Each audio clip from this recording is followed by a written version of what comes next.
Ang susunod na programa ay rated PG. Ito ay nangangailangan ng patnubay at gabay ng magulang para sa mga batang manonood.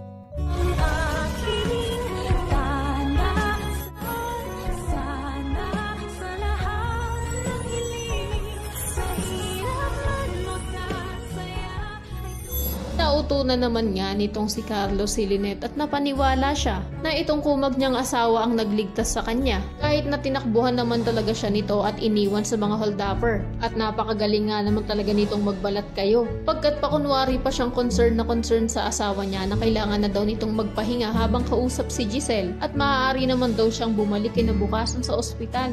Ngunit nang makarating na sila sa bahay nila ay habang nagsishower si Carlos ay bigla na lamang nag-ring ang telepono niya. Naintriga naman si Lynette kung bakit naman tatawagan si Carlos ni Doktora Zoe Tanyag. Kaya't walang ano-ano ay sinagot niya ang tawag. Dito na nga siya nagulantang pagkat tinawag ni Zoe si Carlos na daddy.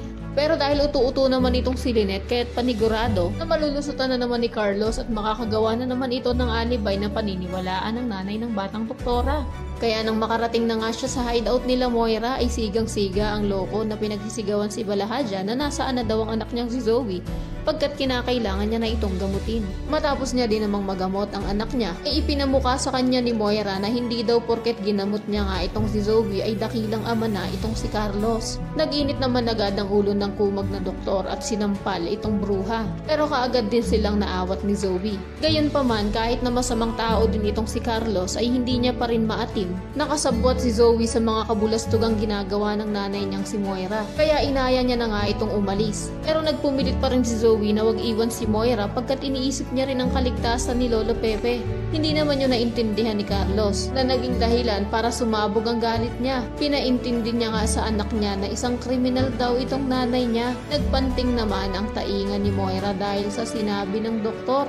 Kaya kinuha niya ang baril at diretsong itinuto kay Carlos. Sabay sabi na papatayin niya na daw ito. Huli namang pumagitna si Zoe pagkat hindi niya rin naman kakayanin na kapag ang biological father niya ay mapapatay din ng nanay niya. Sabi niya pa nga na si Doc RJ man ang kinagisnan niyang ama ay kay Doc Carlos pa rin daw siya galing kaya utang niya daw ang buhay niya rito. Feel na feel naman ng dalawang pagiging magtatay nila. Kaya nga dapat dito kay Lynette ay ugaliin na ang pangingialam ng cellphone ni Carlos. Kung mabasa niya na ang mga conversation nitong mag-amang sina Carlos at Zoe. Kaya naman kung isa rin sa mga nagnanais na matauhan na nga itong si Lynette na isa talagang plastic at napakawalang kwenta ang napangasawa niyang si Carlos kaya't mainam na iwanan niya na lang ito ay pakiclick naman ang like at subscribe button. Maaari ka rin mag-iwan ng komento sa ibaba para sa iyong mga saloobin at suggestion.